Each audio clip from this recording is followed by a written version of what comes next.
Hello everyone, I am the Medit Kirby, and welcome to my channel, The Commander Tavern. The Commander Tavern is a channel dedicated to my favorite Magic the Gathering format. The Brewery is a series on this channel showcasing my spicy brews under the deck text. On this episode of The Brewery, I'll be discussing my take on a commander recently spoiled from Innistrad Midnight Hunt, Gisa Glorious Resurrector. If you like this deck or any of the cards I'll be mentioning throughout the video, please consider using my TCG Player affiliate link when purchasing those cards. You can find that link down in the description. It'll really help out the channel. The best way you can help support the channel is with my Patreon. For just $1, patrons get early access to certain videos on YouTube. In fact, patrons get a chance to see this video earlier. You can also support my channel for free by simply liking, subscribing, and sharing, which also helps out a lot. You can join my Discord server for free if you want to join the Commander Tavern community. All pertinent links are down in the description. Alright, let's get back to the episode. Gisa is a 4/4 human wizard for 2 generic and 2 black, already passing the vanilla test. She has a replacement effect that exiles opponent's creatures when they die, so she's a good Stax piece against decks that love playing with their graveyard and recurring creatures or treating the graveyard and battlefield as if there was a revolving door between them. However, her best ability is her triggered ability. At the beginning of our upkeep, we gain control of all creatures exiled with Gisa. They do gain decay, which is the downside. However, that's it. We can't block with them, but we can attack with them, which is more often than not what matters. And even then, if we steal utility creatures, we can just leave them on the battlefield, so the decay isn't really that big of an issue. In order to make the most of her ability, we're going to be wanting to kill off opponent's creatures. However, we need to be as efficient as possible. We want to take out as many creatures as possible without killing off Gisa. So what better way than with old school Stax effects, when Stax used to be an abbreviation of smokestack because the table was forced to sacrifice permanents. In any case, let's see what I've included in the deck after some testing. Slum Reaper, Demon's Disciple, Fleshback Marauder, Merciless Executioner, and Plague Crafter are amazing because they're a global sacrifice effect on a body. That means that we can sacrifice them to their own ability, and we can potentially recur this effect later on by reanimating them or getting them back from our graveyard, making them potentially some of the best sacrifice effects in the deck, especially for their casting cost. However, there are plenty of other amazing ones. Eradicator Valkyrie, Rankle Master of Pranks, and Archon of Cruelty also provide sacrifice effects stapled onto a creature. Rankle and the Valkyrie are great because they're repeatable global sacrifice effects. Rankle is also useful in other ways since he can also be used for hand disruption or card advantage. If we do both, we're essentially looting, which isn't that big of a deal for us if we discarded a creature we can later recover or reanimate, especially an expensive creature like the Archon. While it's a bit hefty to cast at 8 mana acceleration isn't that difficult for mono black decks, and it's a 6/6 flyer that has an opponent sacrifice a creature or a planeswalker, discard a card, and lose life whenever it enters the battlefield or attacks, plus we draw a card and gain 3 life, regardless if an opponent was able to do any of the previous actions. Sheoldred Whispering One, Quan Ogre Ascendant, and Archfiend of Depravity also provide sacrifice effects, but they're not triggered on attack like the previous creatures. Sheoldred and the Archfiend each trigger during an opponent's turn. Sheoldred also has the added bonus of triggering on our turn to reanimate a creature, which is a crazy good combination in a deck like this one. Plus, she's a 6/6 with Swamp Walk, making her quite the beater. Quan needs to flip, which isn't that hard to do with this deck. Just one mass sacrifice effect is enough for that. Once it flips into his essence, it's an enchantment that triggers on each upkeep, forcing that player to sacrifice a creature. As an enchantment, it's also much harder to get rid of than a creature. Even if it were, it's a creature everywhere else, making it easier to reanimate. Witch of the Moors is another creature with a phased trigger. However, we need to have gained life by the end of our end step in order to trigger it, but that won't be a problem as we'll soon see. As a bonus, it's a 4/4 with Death Touch, providing a passable grade for the vanilla test. Innocent Blood, Oath of Liliana, Liliana's Triumph, Bonus Hunger, Soul Shatter, Mire and Misery, and Vertus's Maneuver are the one-time only sacrifice effects in the deck. With the exception of Innocent Blood, they all only affect opponents.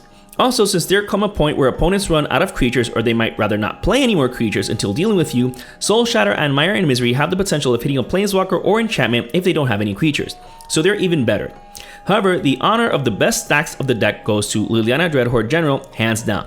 Her -4 is a global sacrifice effect that hits 2 creatures, but on top of that, her +1 gives us sacrifice fodder. If that weren't enough, her triggered ability draws us a card whenever a creature we control dies, regardless of how, and regardless if it were a token or not, which matters for a lot of other cards.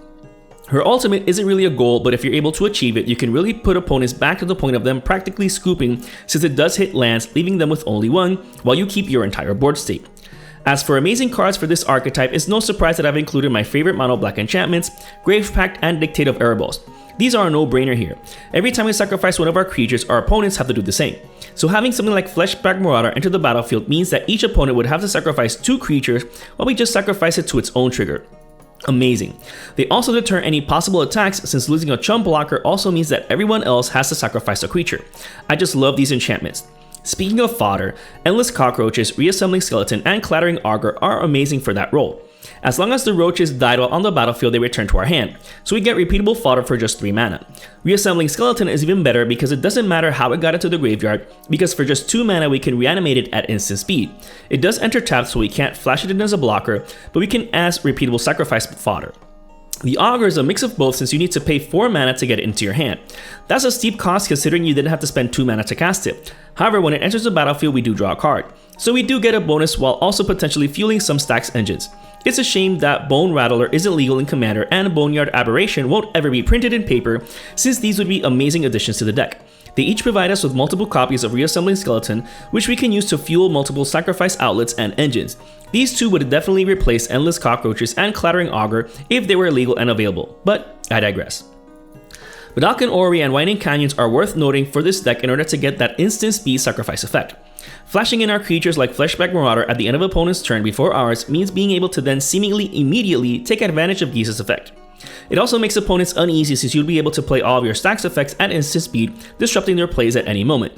While the land can only flash in creatures for an additional cost of 2 in tapping, it's a mana producing land that doesn't enter the battlefield tapped, so it doesn't take up a slot in the deck. While Gisa works to essentially steal our opponent's creatures by pseudo-reanimation, what about our own creatures? Well, the deck's running Liliana Heretical Healer. 2/3 with lifelink on a 3 CMC creature is good enough, but whenever another non-token creature we control dies, she transforms into Liliana Heretical Healer. Oh, and we also create a 2/2 zombie creature token as a bonus. As a planeswalker, we can disrupt hands with her +2 ability. However, more importantly, we can reanimate non-legendary creatures from our graveyard with her middle ability. The more expensive the creature, the more loyalty we need, but reanimating creatures like Fleshback Marauder every other turn is definitely viable for a couple of turns. Her emblem is absolutely crazy here, so if you're able to eventually get to it, do so. In fact, I'd say keep spamming her first ability until you're able to. It's just crazy here. Not only can you reanimate your own creatures that died that turn, but your opponents as well. So it's another way to double down on Gisa's effect in case she's dealt with. Tergrid God of Fright is another way of accomplishing this.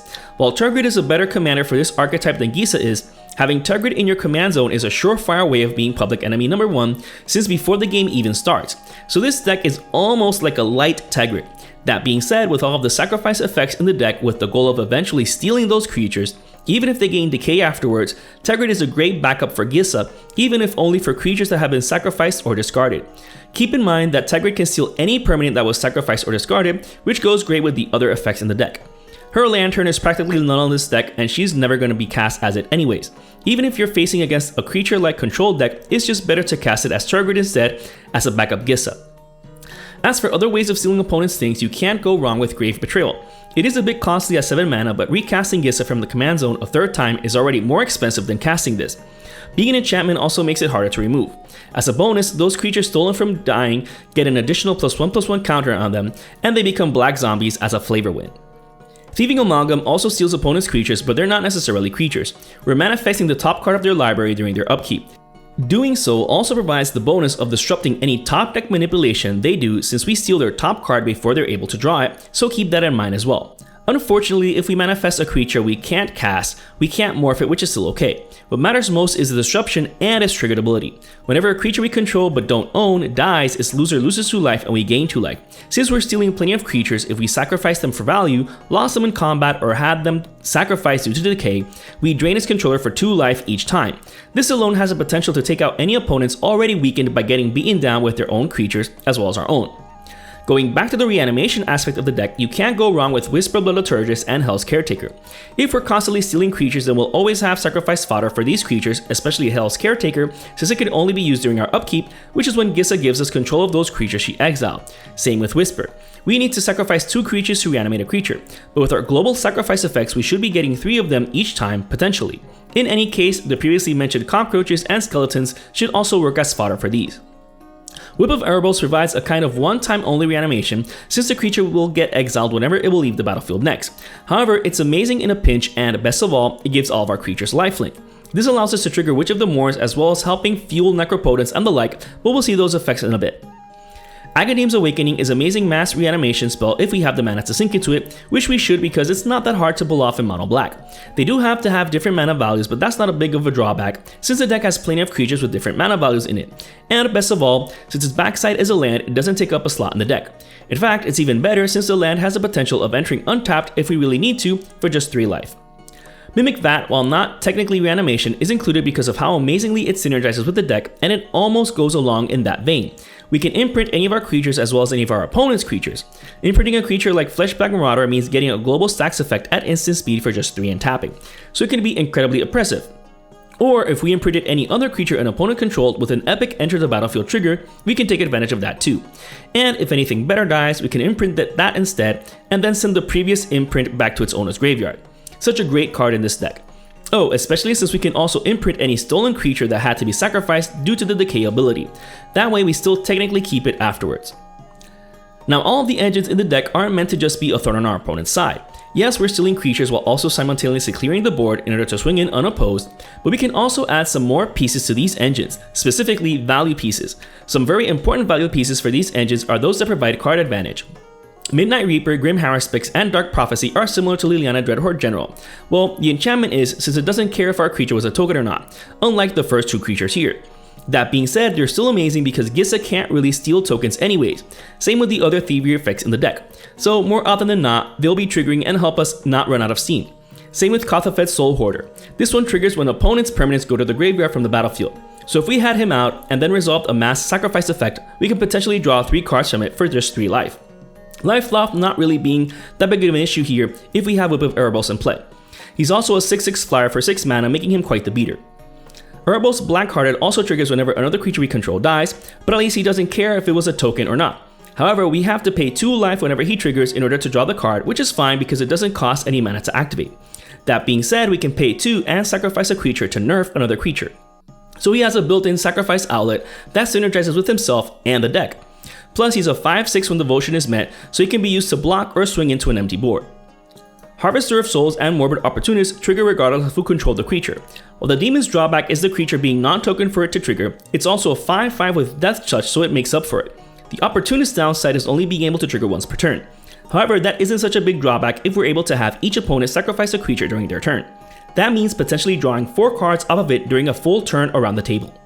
Lolth's Spider Queen doesn't really provide card advantage via triggers like Liliana and these cards, but you can draw a card for 1 life without her losing any loyalty to do so. That being said, it's very easy to get her emblem since her triggered ability gives her a loyalty counter for each creature we control that dies. Notice that it's not limited to creatures we own, so any creatures we stole that also dies also triggers her. Her -3 ability is also useful since it gives us 2 bodies for sacrifice fodder. Oh, and with reach, so we can use them to chump block flyers. Besides card advantage, mana acceleration is also some very important value pieces to incorporate into our engines. Pitiless Plunderer, Sifter of Skulls, and Pawn of Ulamog each give us tokens that can be sacrificed for 1 mana whenever a creature we control dies. Well, at least the Pirate does since the other 2 only trigger off of non-token creatures, which makes sense since they're creating creature tokens. That being said, these are so amazing at accelerating our deck, especially the last 2, since they can help us trigger effects that don't care about the creatures being tokens or not, like the Pitiless Plunderer we see right here. So these pieces even interact with each other too. Black Market and Revel in Riches having triggers that don't care if the creatures were tokens or not. However, Revel in Riches only triggers from opponent's creatures dying, which is fine since hopefully we're forcing them to sacrifice plenty of creatures. As a bonus, if we control 10 or more treasures at the beginning of our upkeep, we win the game. While Pitiless Plunderer is the only other effect that creates treasures in the deck, this enchantment is self-sustained, so if we win this way, it's really the only card we need to do so, which is great. Burnished Heart and Myriad Landscape also provide some mana acceleration in the form of land-based ramp.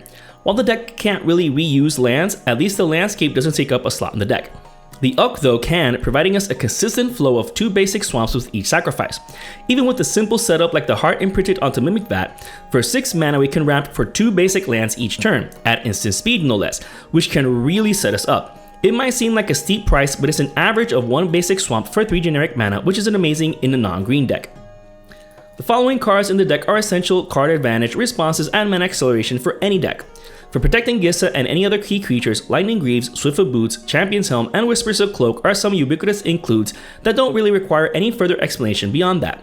At least with the first 2 you can equip them to creatures Gisa just gave you that upkeep in order to attack with them, the same turn for some extra aggression. Necropotence, as previously mentioned, is included in the deck and is equally ubiquitous in mono black decks. I would keep saying that it bypasses Hull Breachers, but that no longer matters as of the recording of this video. It doesn't take a toll on your life though, but that's what Whip of Erebos is for. War Room is some extra generic card advantage that doesn't take up a slot in the deck and you only need to pay 1 life when you tap it to draw a card.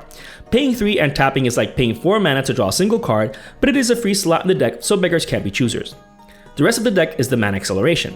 Jeweled Lotus and Dark Ritual are included as ways to get that early Gisa. Getting her out as quickly as possible is key to being able to make the most of all the mass sacrifice effects which, while so functional and useful on their own, are incalculably better with Gisa in play.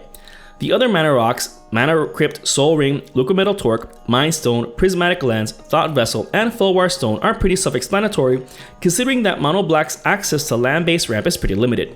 However, that's not really an issue since we can make do via other methods already presented, especially with Jet Medallion making all of our black spells cost 1 less to cast. And as mentioned throughout the video, Mono Black has no shortage of insane bursts of mana, especially thanks to Cabal Stronghold and Cabal Coffers with Urborg to move Yawgmoth. Even though the Stronghold is just a nerfed Coffers, it's still great in a Mono Black deck like this one, especially since the deck is running 25 basic swamps. Thankfully, with all of the recent reprints, the Urborg Coffers is a combo now more economically accessible. Nykthos, Shine to Nyx, and Crypt of Agadim also provide some insane mana advantage here, even though they're more situational than the previous ones. Nykthos is still going to potentially tap down for a ton of black mana, while the Crypto doesn't really need to. It doesn't really take up a slot and can still tap down for black. However, if we have more than 3 creatures in our graveyard, it can tap down for a net gain in black mana. Ancient Tomb, the final card in the deck, is another ubiquitous include, but I love its symmetry with Cabal Coffers, Nykthos, and Agadim, since tapping it down is enough to pay for their activated abilities, so I keep them together.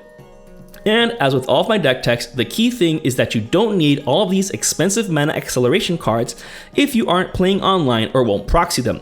Most of the cost of the deck is in these cards, so you can swap them out for budget substitutes and the deck will still run just as well. This brew is just an idea of how to build around Gisa Glorious Resurrector. While the deck does seem like a light version of Tergrid God of Fright, I do like that Gisa will trigger regardless of how the creature died, plus she shuts down any graveyard shenanigans. She's also 1 cheaper to cast as well. Not getting the immediate Thievery effect is really her only downside. That being said, Tergrid is still potentially much stronger, but if you're public enemy number 1, the moment you reveal her in your command zone, that's something to consider as well. If you're interested in the deck list of this spicy brew of mine, you can find a link to it down in the description. I would like to thank all my patrons for supporting me, and a quick shout out to all my higher tier patrons, the brewers, for their patronage. I'd also like to thank anyone using my TCG Player affiliate link, that also helps out the channel. And to everyone, thanks for watching this episode of The Brewery on the Commander Tavern. I'm Darren Curtis, and happy brewing.